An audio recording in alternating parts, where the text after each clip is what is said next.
একেকটা মসলা বিক্রি করে আমি 50 টাকা থাকা, তাতে করে আমার মোটামুটি যা আসে আলহামদুলিল্লাহ সমস্যা হয় না। প্রতিদিন বিক্রি হয় 2000 টাকা বিক্রি হয়, 1800 টাকা বিক্রি হয়। আর আমি আমার পরিবারের মধ্যে তৃতীয় মায়ের সন্তান, আমি সব ছোট মায়ের সন্তান। সেই কারণে আমার কষ্টটা সবচেয়ে বেশি ছিল, সারাদিনে 3 বেলা খাবারটুকু পাইনি।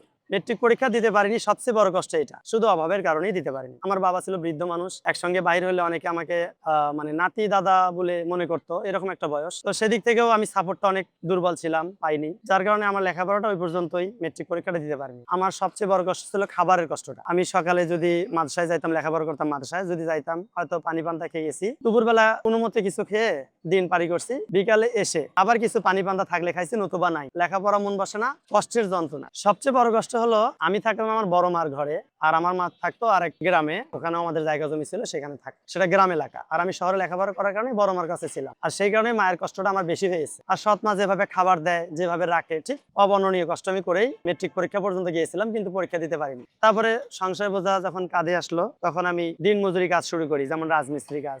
তারপর আস্তে আস্তে হইতে হইতে হইতে হইতে অনেক বছর পেরিয়ে গেল। তারপর আমি বিবাহ শাদী করি, তারপর ব্যবসা শুরু করি, তারপর এ পর্যন্ত। এই ব্যবসার আগে কসমেটিক্স, তার আগে কাপড়, তার আগে করছিলাম 8 সিটের অটো গাড়ি চালাইতাম। তো এখন বর্তমান মশলা ব্যবসা করে অল্প দিন শুরু করছি, মোটামুটি আলহামদুলিল্লাহ ভালো। তো আমার উদ্দেশ্য হচ্ছে ব্যবসা ছোট হোক, ফুটপাতে হোক, কিন্তু মানুষকে ভালো পণ্য খাওয়াতে পারলেই আমার ব্যবসা ভালোর মতো ভালো চলবে। এই কারণেই আমি ভালো জিনিসটা দেওয়ার আশা করেই ব্যবসাটা শুরু করছি। শুরুতে সমস্যার সম্মুখীন হয়েছিলাম, ব্যবসাটা কেমনে করব, তারপরে ব্যবসা লাভ কেমন হবে, এগুলো আমি কোনোদিন করি নাই, হুট করে একটা ডিসিশন। এই মানসিক ভাবে একটু সমস্যা মনে হয়েছিল, যে নিচ্ছে সেও শান্তি, আমিও শান্তি, নগদ টাকা ইনকাম করার মধ্যে তৃপ্তি আলাদা। আমি প্রথম যখন বিনিয়োগ দিয়ে শুরু করি, তখন সর্বোপরি আমার লাগছিল 30,000 টাকা। তারপর আমি যখন শুরু করলাম 14 রোজা থেকে, আলহামদুলিল্লাহ 14 রোজা থেকে 30,000 মধ্যে আমার পুরো টাকাটা উঠে যায়। তারপর এখন আমি করতেছি রেগুলার ডাউন পেমেন্ট 3,000 4,000 টাকা মাল কিনি, আবার 2,000 টাকা বিক্রি করি, আবার হয়তো 2,000 টাকার মাল কিনি, আবার 2500 টাকা বিক্রি করি, এইভাবেই চলতেছে আলহামদুলিল্লাহ।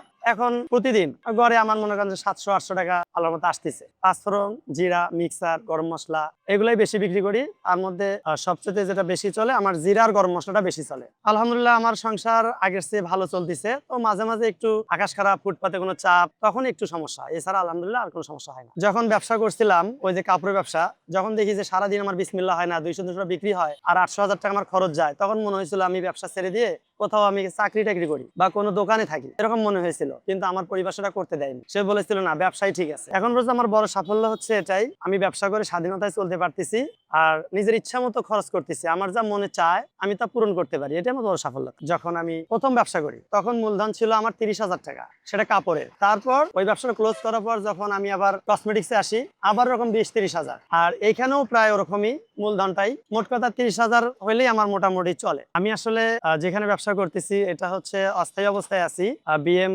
স্কুল গাইবান্ধায়, পুরাতন জেলখানায় যে স্কুলটা হয়েছে, সেখানে আছি আপাতত। যদি এখানে আমার কেউ আসতে চায়, তাহলে এখানেই পাবে, সকাল থেকে সারাদিন থাকি সন্ধ্যা পর্যন্ত। তারপর আমি যদি ভালো কোনো জায়গা পাই, যেমন আনসার ক্লাবের ওখানে একটা জায়গা নেওয়ার মতন ইচ্ছা আছে, পাইলে আমি ওখানে সেট হবো ঈদের পর। আর যদি না পাই, তাহলে এখানে আপাতত আছি আলহামদুলিল্লাহ। আমি এই ব্যবসাটাই আমার জীবন পর্যন্ত করব, যতদিন আমি বেঁচে আছি, আমি আর চেঞ্জ করব না। কারণ এই ব্যবসা আমার অন্যান্য ব্যবসার চেয়ে এই ব্যবসাটা খুব ভালো লাগছে, অনেক ভালো লাগছে।